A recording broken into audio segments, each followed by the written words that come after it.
नाजरीन अस्सलाम वालेकुम। इनसाइड न्यूज़ के नए प्रोग्राम के साथ मैं हूं इब्राहिम राजा और आज हम बात करेंगे कि मियां नवाज शरीफ के मुतल्लिक लंदन से क्या बड़ी खबर आई है। एक बहुत बड़े और अहम सरेंडर का मामला क्या है, बरतानिया की जानिब से पाकिस्तान को क्या अहम पैगाम पहुंचाया गया है, दो शख्सियात ने क्या हैरानकुन और बहुत बड़ा खेल खेला, इस खेल के हदायतकार कौन हैं और अदाकार कौन, और पिछले 36 घंटे में पर्दे के पीछे क्या कुछ होता रहा। हमारे जिन दोस्तों ने अब तक हमारे चैनल को सब्सक्राइब नहीं किया उनसे हम कहेंगे कि हमारे चैनल को सब्सक्राइब कर लें ताकि उन्हें अहम मालूमात बर वक्त मिलती रहें। अब वापस आते हैं आज के मौजू पर, यानी मियां नवाज शरीफ के मुतल्लिक लंदन से क्या अहम और बड़ी खबर आई है। सबसे पहले आपको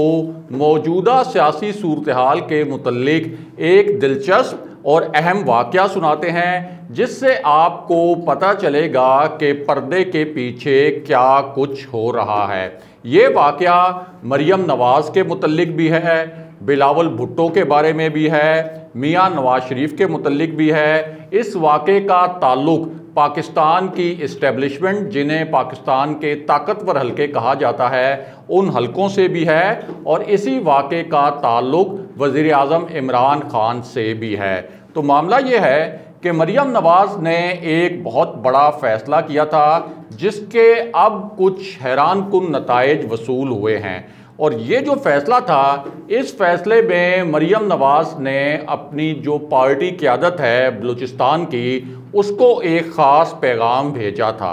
और वो पैगाम उस वक्त भेजा गया था जब पीडीएम ने कोयटा में जलसा करना था और इस दौरान दो बड़े ही पुरस्कार वाक़यात पेश आए।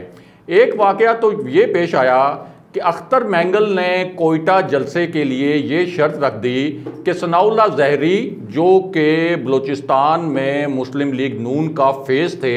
मुस्लिम लीग नून के सबसे मरकज़ी रहनुमा थे, इससे पहले बलूचिस्तान में वज़ीर आला भी रह चुके थे। तो अख्तर मैंगल ने ये शर्त रख दी कि सनाउल्लाह ज़हरी इस जलसे में शरीक नहीं होंगे क्योंकि सनाउल्लाह ज़हरी के साथ उनके सियासी इख्तलाफात हैं। अब होना तो ये चाहिए था कि मुस्लिम लीग नून अपने मरकज़ी रहनुमा के पलड़े में अपना वज़न डालती, लेकिन मरियम नवाज़ ने उस वक्त पैगाम ये भेजा बलूचिस्तान में मुस्लिम लीग नून को कि अख्तर मैंगल को तो इस जलसे में हर सूरत में शिरकत करवानी है, लेकिन सनाउल्लाह ज़हरी से ये कहें कि वो इस जलसे में अगर आना चाहते हैं तो उन्हें स्टेज पर जगह नहीं मिलेगी क्योंकि अख्तर मैंगल इस बात पर आमादा नहीं हो रहे। अब बलूचिस्तान में मुस्लिम लीग नून की क़यादत के लिए ये बात बहुत हैरानकुन थी। उन्होंने अपने तहफ़्फ़ुज़ात मरियम नवाज़ तक भी पहुँचाए और मियां नवाज शरीफ तक भी एक मैसेज पहुँचाया कि ये तो बड़ी ज़्यादती है कि कोयटा में जलसा हो रहा है पीडीएम का, मुस्लिम लीग नून की क़यादत करने के लिए मरियम नवाज़ आ रही हैं इस जलसे में, लेकिन जो यहाँ पर मुस्लिम लीग नून के सबसे बड़े रहनुमा हैं उनसे कहा जा रहा है कि आप इस जलसे में ना आएँ और आपको स्टेज पर आने की इजाज़त नहीं दी जाएगी। अब सनाउल्लाह ज़हरी ने बड़ी कोशिश की कि ये मामला जो है वो किसी तरह से सॉर्ट आउट हो जाए, लेकिन उस वक्त चूँकि अख्तर मैंगल की पीडीएम को इसलिए ज़रूरत थी कि अख्तर मैंगल से एक ऐसी तकरीर करवाना चाहती थी पीडीएम उस कोयटा जलसे में जो कि रियासत मुखालिफ हो, जो फ़ौजी क़यादत के मुखालिफ हो, जिसके मुतल्लिक एक बाद में ये इम्प्रेशन भी बना कि ये एक प्री प्लान तकरीर थी, पहले से तय कर लिया गया था पीडीएम के रहनुमाओं के दरमियान के बलूचिस्तान जैसी हसास जगह पर कोयटा में इस जलसे के दौरान अख्तर मैंगल इस किस्म की जहरीली तकरीर करेंगे जिसमें उन्होंने रियासती इदारों को निशाना बनाने की आड़ में असल में पूरे पाकिस्तान की जो एक रियासत है उसे ही तनकीद का निशाना बनाया और उन पर संगीन नौयत के इल्ज़ामात आयद किए। अब हुआ ये कि अख्तर मैंगल के कहने पर सनाउल्लाह ज़हरी तो ज़ाहिर है के जलसे में शरीक नहीं हुए, उनको मुस्लिम लीग नून ने एक सियासी शटअप कॉल दे दी अपने ही मरकज़ी रहनुमा को। तो इस बात पर जो बलूचिस्तान की वहाँ पर नून लीग की तंजीम थी उसने बहुत ज़्यादा तहफ़्फ़ुज़ात ज़ाहिर किए और सनाउल्लाह ज़हरी जो हैं उन्होंने ये फ़ैसला कर लिया कि वो मुस्लिम लीग नून से अलग हो जाएंगे। यानी सनाउल्लाह ज़हरी का मामला ये नहीं था कि वो कोई मियाँ नवाज शरीफ के बयानिए की वजह से या कोई इस्टेब्लिशमेंट के दबाव की वजह से अलग हुए, बल्कि उनका खालिस्तन जो मसला था वो था अख्तर मैंगल के साथ। और उनके लिए ये बहुत ही इंसल्टिंग था कि अख्तर मैंगल के कहने पर, जिनका मुस्लिम लीग नून से कोई ताल्लुक़ नहीं, उनके कहने पर उनको इस जलसे में शिरकत की इजाज़त नहीं दी गई। हाँ, अब्दुल कादिर बलोच जब अलग हुए थे मुस्लिम लीग नून से तो उन्होंने इस बात का बरमला इजहार किया था कि उन्हें मियाँ नवाज शरीफ के इस बयानिए से इख्तलाफ है। अब इस मामले में एक बड़ी अपडेट ये आई है कि सनाउल्लाह ज़हरी ने दो बातें की। एक तो उन्होंने कहा कि मियाँ नवाज शरीफ में वफा नहीं है, ये उनके अल्फाज हैं। दूसरा उन्होंने कहा कि मैं जब लाहौर में उनके पास गया था तो उन्होंने मुझसे बहुत से वादे किए थे, लेकिन उनमें से एक वादे का पास भी नहीं रखा उन्होंने, और सारे वादे मियाँ नवाज शरीफ ने तोड़ दिए। जिसके बाद सनाउल्लाह ज़हरी और अब्दुल कादिर बलोच ने ये फ़ैसला किया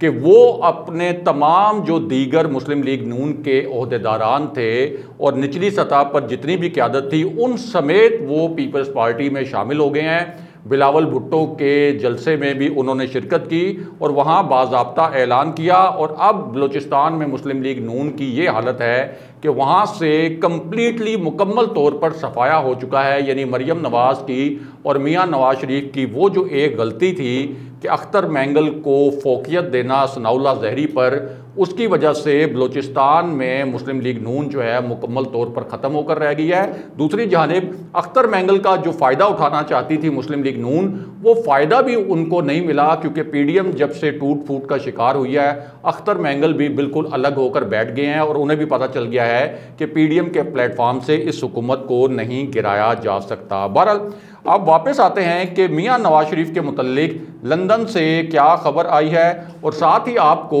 एक सरेंडर के मुतल्लिक भी आगाह करते हैं। अब ये जो सरेंडर है ये असल में दो तरह का सरेंडर है और इस सरेंडर का एक ताल्लुक तो एक बड़े बागी ग्रुप से है। और ये जो बागी ग्रुप है इसने ये अज्यूम कर लिया था कि ये पीडीएम के साथ मिलकर वज़ीर-ए-आज़म इमरान खान को सियासी तौर पर ब्लैकमेल भी करेगा, और अगर कोई इस तरह का मूव बनता है कि हुकूमत गिरानी पड़ती है और पीडीएम का ये मूव कामयाब होता नज़र आता है तो फिर पीडीएम के साथ पंजाब में और वफाक में हुकूमत गिराने की कोशिश भी करेगा। लेकिन हुआ ये कि जब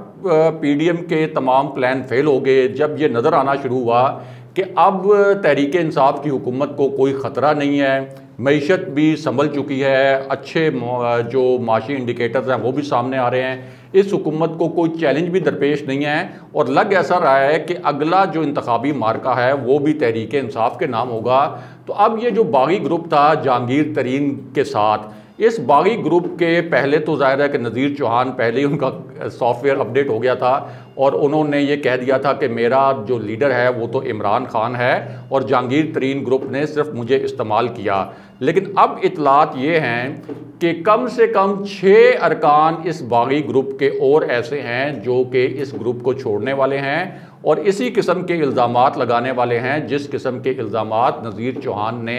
जहांगीर तरीन पे लगाए। पहले मरले में ये 6 मज़ीद जो हैं अरकान ये अलग हो जाएंगे जहांगीर तरीन ग्रुप से, और उसके बाद बताया गया है कि अगले मरले में 4 और ऐसे रहनुमा हैं जो तैयार हैं जिन्होंने एक ग्रीन सिग्नल दिया है कि वो जहांगीर तरीन का साथ छोड़ने के लिए तैयार हैं। इस तरह ये पूरा ग्रुप जो है सरेंडर करता हुआ नज़र आ रहा है। दूसरा जो सरेंडर है उसका ताल्लुक है मुस्लिम लीग नून के एक कैंप से, और ये कैंप है मरियम नवाज़ का कैंप, और मरियम नवाज़ के कैंप में शाहिद खाकान अब्बासी। अब शाहिद खाकान अब्बासी ने जिस वक्त ये खबरें आई थीं कि मरियम नवाज़ और शहबाज शरीफ के दरमियान बड़े इख्तलाफात सामने आए हैं और शहबाज शरीफ ने इस्तीफ़े का भी कह दिया मियाँ नवाज़ शरीफ को कि मरियम नवाज़ को खामोश करवाएं वरना मैं इस्तीफ़ा दे दूँगा, तो उसके बाद शाहिद खाकान अब्बासी ने शहबाज शरीफ के इस बयानिए पर बड़े हमले किए थे। हर प्रोग्राम में जाकर वो शहबाज शरीफ के ख़िलाफ़ इस तरह के बयानात देते थे जैसे वो पार्टी सदर हैं और उनके पास ये अख्तियार है कि शहबाज शरीफ से वो वजाहत मांग सकें। लेकिन शहबाज शरीफ का जो कैंप है उसने 1-2 दिन तो ये बर्दाश्त किया, उसके बाद पहले राना तनवीर को लॉन्च किया गया और अब हमारे ज़राए के मुताबिक यानी राना तनवीर के ज़रिए शाहिद खाकान अब्बासी को एक सियासी शटअप कॉल देने के बाद अब हमारे ज़राए के मुताबिक शहबाज शरीफ की जानिब से एक सख्त पैगाम पहुँचाया गया है शाहिद खाकान अब्बासी को कि आप जिस तरह के अल्फाज मेरे लिए इस्तेमाल कर रहे हैं ये अल्फाज मेरे लिए काबिल कबूल नहीं। जिसके बाद अब ज़राए का ये कहना है कि शाहिद खाकान अब्बासी ने भी इस मामले पर सरेंडर कर दिया है और उन्होंने अब रिएक्ट इस तरह से किया है कि शहबाज शरीफ मेरे दोस्त हैं, मेरे लीडर हैं और मेरी जो बातें थीं वो कोई थोड़ी सी आउट ऑफ कॉन्टेक्स्ट थीं, लेकिन अब मैं इस मामले पर मोहतात रहूँगा। बहरहाल अब वापस आते हैं कि मियां नवाज शरीफ के मुतल्लिक लंदन से क्या बड़ी खबर आई है। तो मामला ये है कि मियां नवाज शरीफ के वीज़े की जो एक्सटेंशन के लिए दरख्वास्त थी उसके रद्द होने के बाद लंदन में 2 बहुत अहम नौयत की मीटिंग्स हुई हैं, यानी मियां नवाज शरीफ की बहुत अहम नौयत की 2 मुलाकातें हुई हैं और ज़राए के मुताबिक इन मुलाकातों में एक अहम फ़ैसला भी किया गया है। वैसे तो बज़ाहिर ये है कि मियां नवाज शरीफ चुप हैं, सहाफ़ियों के सवालात का जवाब भी नहीं दे रहे और इसहाक डार भी अब जो हैं उन पर एक पुरस्कार खामोशी तारी है। इससे पहले उन्होंने जब सहाफ़ियों से बातचीत की थी उसमें उन्होंने ये तासुर देने की कोशिश की थी कि मियां नवाज शरीफ के वीज़े में तोसी की जो दरख्वास्त थी वो इस वजह से मुस्तरद हुई कि कोई जमाइमा खान ने अपना इन्फ्लुएंस इस्तेमाल किया होम ऑफिस में या उनके किसी कज़न ने, किसी रिश्तेदार ने, ये उन्होंने कैमरों के सामने इम्प्रेशन देने की कोशिश की। लेकिन एक सवाल के जवाब में फिर वो खौफजदा हो गए क्योंकि उन्हें मालूम था कि बरतानिया के कवानीन बड़े सख्त हैं और इस तरह के झूठे इल्ज़ामात पर जमाइमा खान उन्हें अदालत भी ले जा सकती हैं। जब उनसे इस मामले पर मज़ीद कुरेदने की कोशिश की गई तो बजाय इसके कि इस मामले पर वो कोई शवाहिद फराहम करते और अपनी बात को साबित करते, उन्होंने उस वक्त टाल मटोल करना शुरू कर दी। बहरहाल अब बताते हैं आपको कि मियां नवाज शरीफ की मीटिंग्स में क्या फ़ैसला हुआ। तो ये जो मीटिंग्स थी ये एक ऐसे वक्त में हो रही थी कि जब मियां नवाज शरीफ के वीज़े में तोसी की दरख्वास्त जो है वो मुस्तरद हो चुकी थी। अब शरीफ फैमिली ने वहाँ पहले ही बड़ी बड़ी फर्म्स हायर कर रखी हैं, बड़ी बड़ी कानूनी फर्म्स हायर कर रखी हैं और ये ऑप्शंस देखे जा रहे हैं कि अगर बरतानिया से बेदखली का आखिर में फ़ैसला आ जाता है, यानी एक तो मियां नवाज शरीफ ने जो अपील दायर की है, अगर ये अपील मुस्तरद हो जाती है और उसके बाद एक ऑप्शन तो ये होगा कि मियां नवाज शरीफ उसके बाद अदालत जा सकते हैं। लेकिन जो कानूनी माहिरीन हैं वो ये कहते हैं कि अगर होम ऑफिस से ये अपील मुस्तरद होती है तो फिर इस बात का बहुत कम इम्कान है कि मियां नवाज शरीफ को कोई अदालत से भी रिलीफ मिलेगा, क्योंकि होम ऑफिस जब अपील के ऊपर फैसला करेगा तो वो तमाम फैक्टर्स को, तमाम नुकात को बड़ी बारीकी से देखेगा, जिसके बाद बहुत कम चांस होगा कि होम ऑफिस के फैसले को अदालत जो है वो रद्द कर दे और उसको उल्टा कर रख दे। अब इस पूरी सूरत हाल में हमारे जो ज़राए हैं उनका ये कहना है कि जो मियां नवाज शरीफ की मीटिंग हुई है अपनी कानूनी टीम से, उसमें उनकी कानूनी टीम ने उनको ये मशवरा दिया कि आप सेफर साइड एक सियासी पनाह की दरख्वास्त भी तैयार कर लें। यानी एक तरफ आपकी होम ऑफिस की अगर अपील रिजेक्ट होती है, अदालत से भी ये मामला रिजेक्ट होता है, तो फिर तो ये डेफिनेट हो जाएगा कि आपको पाकिस्तान के हवाले बरतानवी हुकाम जो हैं वो कर सकते हैं। इसलिए बेहतर ये है कि आप एक हिफाजती तौर पर एक सेफर साइड आप एक सियासी पनाह की दरख्वास्त भी तैयार कर लें, ताकि जैसे ही हमारी वो अपील मुस्तरद होती है तो हम ये जो सियासी पनाह वाली दरख्वास्त है इसको दायर कर दें। और हमारे ज़राए का कहना है कि शरीफ फैमिली ने इस हवाले से गो अहेड दिया है अपनी कानूनी टीम को। मियां नवाज शरीफ ने इस बात पर ग्रीन सिग्नल दिया है कि ये जो सियासी पनाह की दरख्वास्त है ये बिल्कुल तैयार होनी चाहिए। यानी एक तो वो ऑप्शंस तैयार करने की कोशिश की गई थी कि किस मुल्क में मियां नवाज शरीफ जा सकते हैं अगर बरतानिया से बेदखल करने की कोशिश की जाए। उसमें सऊदी अरेबिया और कतर को माइनस करके अमेरिका को सेफेस्ट डेस्टिनेशन करार दिया गया था। और अब एक अपडेट ये है कि सियासी पनाह की दरख्वास्त भी तैयार करने के लिए एक ग्रीन सिग्नल दिया गया है, ताकि अगर अदालती अपील भी मुस्तरद होती है तो उसके बाद इस दरख्वास्त को इस्तेमाल किया जा सके। दूसरी जानिब बरतानिया की जानिब से एक अच्छा पैगाम पाकिस्तान को ये दिया गया है कि पाकिस्तान ने जो रेड लिस्ट वाला मामला बरतानिया के साथ उठाया था, वह ये इशू टेकअप किया था, अब बरतानवी हुकाम ने ऑफिशियली पाकिस्तान को कन्वे किया है कि ये मामला जो है बहुत जल्द हल कर दिया जाएगा पाकिस्तान की तवक्कुआत के मुताबिक। अगले प्रोग्राम तक के लिए खुदा हाफिज़।